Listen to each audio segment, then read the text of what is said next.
स्वामी प्रसाद मौर्य जैसे लोगों का कोई आधार नहीं होता है, कोई विचारधारा नहीं। वो कहते हैं हमारे यहाँ कहते डगड़ा का बैगन, सूप का जो बैगन होता है ना, गोल गोल इधर से उधर स्थिर नहीं रहता, वही हालत उनकी। ये लोग चुटपैये नेता है। बागेश्वर बाबा कहते हैं आप मुझे समर्थन दीजिए, मैं आपको हिंदू राष्ट्र बना के दे दूंगा। तो हिंदू राष्ट्र तो ऑलरेडी है ही है, पाकिस्तान क्यों बना कि हम हिंदू के साथ नहीं रह सकते। एक बोरी चावल दे करके जिनको खाने का, पहनने का, रहने का घर नहीं है, ईसाई मिशनरीज एक बोरी चावल दे करके उनको ईसाई में धर्मांतरित करवाते हैं कि चलो तुमको प्रभु यीशु ये करेंगे, तुम्हारे स्कूल में नाम लिख जाएगा, तुम्हें पैसा मिलेगा। वही जो वापस आ रहे हैं, कष्ट यही है। ये होलोलोया करके ठीक करते हैं, कैंसर ठीक करते हैं। तो अभी पोप जॉन पॉल द्वितीय है ना, वो लगवा मारा हुआ है, चल नहीं पाते, 4 आदमी उठाता है तो व्हील चेयर पर रखता है, उनको ठीक कर दें। देखिए हम सभी आस्थावान लोग हैं, सभी मानते हैं कि हमारे जो जन्म है माता पिता भगवान के द्वारा ही हमें हुआ है। तो भगवान के द्वारा सब कुछ है, तो हम घर पे घर बैठ जाएं, भगवान को खाना दे देगा, भगवान हमें पढ़ा लिखा भी देगा। खाली बैठे रहे नहीं होगा सकता। सभी का क्षेत्र बटा हुआ, अध्यात्म का क्षेत्र अलग है, किसी का श्रद्धा और विश्वास वो क्षेत्र अलग है। हो सकता है जिन पर इनको सिद्धा हो हमको ना हो, जिन पर इनको विश्वास हो हमको ना हो, 4 आदमी को हो, 6 आदमी को ना हो, 1 आदमी को ना हो, वो अलग चीज़ है। सभी क्षेत्र को मिला करके ना आप खिचड़ी नहीं बना सकते। रोटी का स्वाद रोटी में ही आएगा, चावल का स्वाद चावल में ही आएगा, खिचड़ी का स्वाद सिर्फ खिचड़ी में आएगा। वो उनकी आस्था, वो जो करते हैं, लोगों की आस्था है। लोग ठीक हो रहे हैं या ना ठीक हो रहे हैं वो तो वहाँ जाने वाले श्रद्धालु ही बताएंगे। आस्था कब आपकी बढ़ती है? जब आप पर विश्वास हो जाए। विश्वास कब बढ़ता है?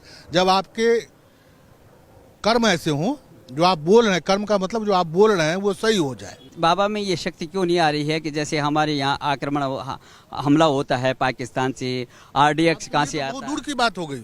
बाबा विश्वनाथ के मंदिर पर विश्वनाथ का जो शिवलिंग है उस पर लोग वजू कर रहे हैं। आप कहें कि भगवान क्यों नहीं बचा लेते उनको? अपने ही शिवलिंग पर लोग उस पर वजू कर रहे हैं, कुल्ला कर रहे हैं, थूक फेंक रहे हैं, जो भी कर रहे हो, तो बाबा क्यों नहीं खुद कहा के बचा लेते? भगवान तो वो भी नहीं बचा सकते ना। वो सबका समय होता है, जिसका उत्थान होता है उसका पतन भी होता है। उत्थान जब होता है तो जितनी तेजी से उत्थान होता है उतनी तेजी से पतन होता है, और फिर ऊपर वाला छोड़ देता है आपको। आप क्या कर सकते हो? आप में क्षमता है कि नहीं? हमने तो आपको बना दिया, आपको रक्षा करना न करना, आगे बढ़ना न बढ़ना, वो आपके चीज में। आपके सामने भगवान ने 2 चीज दे दी, अनाज भी दे दिया और पशु भी दे दिया। या तो आप अनाज खा के रहिए या पशु खा के रहिए, ये आपका चॉइस है। जबकि हम सक्षम है, सोच समझ सकते कोई भी आदमी। वो हिंदू में पैदा हो के भी अगर कोई मुसलमान में पैदा हो और वो कुरान को गाली दे तो वो कुरान की बेइज्जती नहीं, इस्लाम की बेइज्जती नहीं, उस बंदे की बेइज्जती। उसके उस तो हिंदू हो मुसलमान कोई भी जो जिस धर्म को मानते हैं, जो भी ग्रंथ को मानते हैं, माने। ये विचार की शून्यता है ये। और दूसरा कि ये जाति को उभारना चाहते हैं। अभी जो मोदी के वजह से जो कुछ हिंदू पुनरुत्थान की बातें हो रही है, जैसे बागेश्वर बाबा कहते हैं आप मुझे समर्थन दीजिए, मैं आपको हिंदू राष्ट्र बना के दे दूंगा। तो हिंदू राष्ट्र तो ऑलरेडी है ही है, पाकिस्तान क्यों बना कि हम हिंदू के साथ नहीं रह सकते? हिंदू के साथ नहीं रह सकते। महात्मा गांधी को बापू और महात्मा एक ही बंदा था जो नहीं बोलता था, वो थे जिन्ना। आप जिन्ना की जितनी भी फिल्में देख लीजिए आज़ादी से संबंधित, वो हमेशा मिस्टर गांधी करके संबोधित करता है गांधी जी को, ना बापू कहा ना कभी महात्मा कहा। तो जब बोल दिया कि हम साथ नहीं रह सकते तो ऑलरेडी मान लिया कि हिंदू राष्ट्र है। जाति में स्वामी प्रसाद मौर्य हो, चंद्रशेखर सिंह हो, या आलोक मेहता बिहार के मिनिस्टर, रेवेन्यू मिनिस्टर, वो चाहते हैं कि जातियाँ एक हो गई तो इनकी जातिवादी राजनीति खत्म हो जाएगी, फिर हिंदू हिंदू एक होगा। आपकी जाति सिर्फ आपके लिए है, बेटी रोटी के लिए आप अपने समाज में उठिए बैठिए, बाकी दूसरे से बैर नहीं है। ये जब एकता हो जाएगी ना तो उनकी राजनीति खत्म हो जाएगी, जितने भी जातिवादी दल हैं।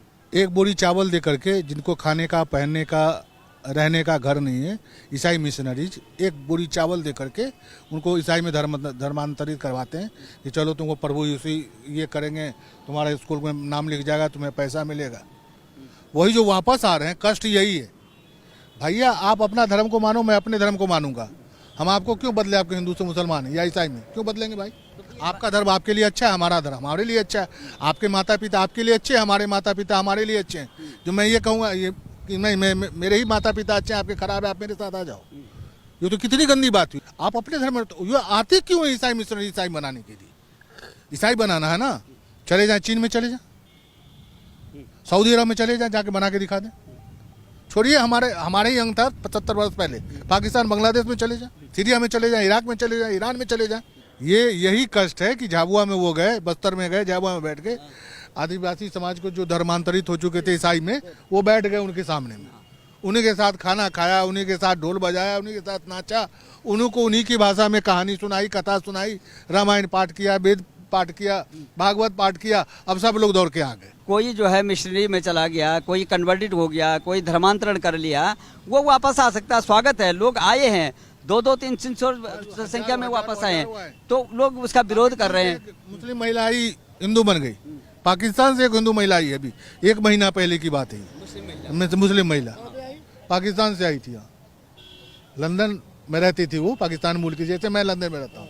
वो पाकिस्तान की लेडीज आई, वो हिंदू बन गई। तो क्यों नहीं जाते मजार पे? ये होलोलोया करके ठीक करते हैं, कैंसर ठीक करते हैं।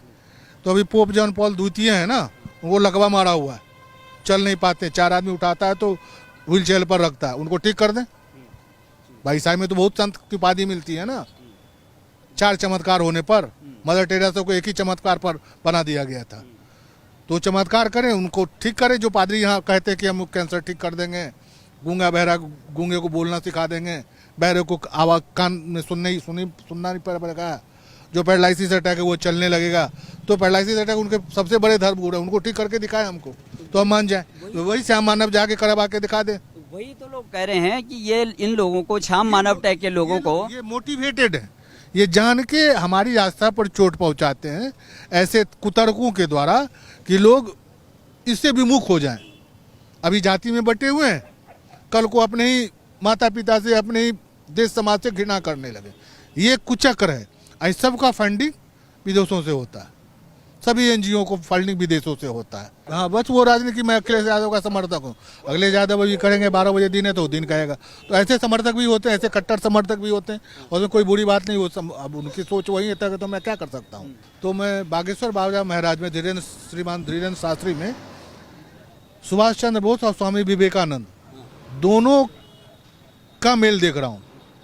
विवेकानंद जी ने 1900 के दशक में अमेरिका में शिकागो में जो हिंदू धर्म की अलग जगाई थी, और जिस तरह सुभाष चंद्र बोस ने राष्ट्रवाद के ऊपर कि तुम मुझे खून दो मैं तुम्हें आज़ादी दूंगा, ठीक इसी तरह बागेश्वर बाबा कह रहे हैं धीरेन्द्र शास्त्री जी महाराज कि आप मुझे समर्थन करो, मैं हिंदू राष्ट्र दूंगा।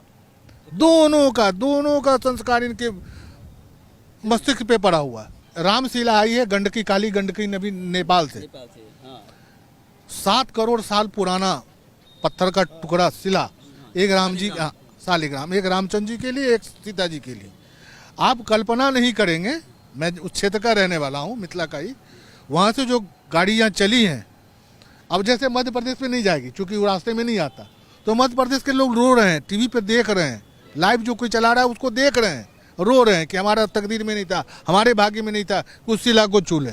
किसी कोई बुलाता नहीं कि भैया कुंभ है आ जाओ। यही तो बाबा धीरेन्द्र शास्त्री, इसीलिए लोगों को दिक्कत हो रही है, जो इसके विरोधी है, जो ना चाहते हैं भारत का तरक्की हो। स्वामी प्रसाद मौर्य जैसे लोग और अखिलेश यादव जो है उनका समर्थन कर रहे हैं, तो किस तरह का ना, स्वामी प्रसाद मौर्य जैसे लोगों का कोई आधार नहीं होता है, कोई आधार नहीं होता है।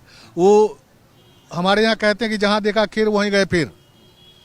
कभी मायावती जी छुटभैया नेता हैं, वो मायावती के शासन था 2007 से 12 तक, तो मायावती जी के साथ लग गए, पीछे पीछे चल दिए। मायावती जी 12 में हट गई, अखिलेश जी बन गए, तो अखिलेश के पीछे पीछे चले गए। 17 में अखिलेश जी हार गए, बीजेपी आ गई, बीजेपी के साथ लग गए। पिछले साल उनको उम्मीद थी कि अखिलेश जी का जोर है, बन जाएगा, तो फिर अखिलेश जी के साथ आ गए। कोई विचारधारा नहीं। वो कहते हैं हमारे यहाँ कहते डगड़ा का बैगन, सूप का जो बैगन होता है ना, गोल गोल, इधर से उधर, इधर से उधर, स्थिर नहीं रहता, वही हालत उनकी। ये लोग चुटपैये नेता है। अब संचार क्रांति इतनी तीव्र है ना आज के समय में, आप किसी से कुछ छुपा नहीं सकते। पहले समाचार पत्रों का जमाना था, जो समाचार में छप गया वही सत्य है, जो नेताओं ने छपवा लिया वही सच है। आज हर घर में, हर आदमी के हाथ में मोबाइल है, सूचना क्रांति है। दुनिया का कोई भी सूचना आज से 200 साल पहले क्या हुआ था वो भी उसको मिल जाएगा, गूगल करेगा तो इतनी जागृति आ गई है जनता में ना, इतनी जागृति आ गई है कि आप झूठ बोल के ये करके वो करके कुछ कर नहीं सकते आप। हनुमान जी का भक्त कभी नहीं डरता। वो तो जितने भी ब्रह्मचारी होते हैं वो बनारस में या इलाहाबाद में जो अखाड़ा कुश्ती करते हैं, वो सबके यहाँ हनुमान जी की तस्वीर लगी रहती, बालाजी की। तो हनुमान का भक्त कहाँ से डरेगा।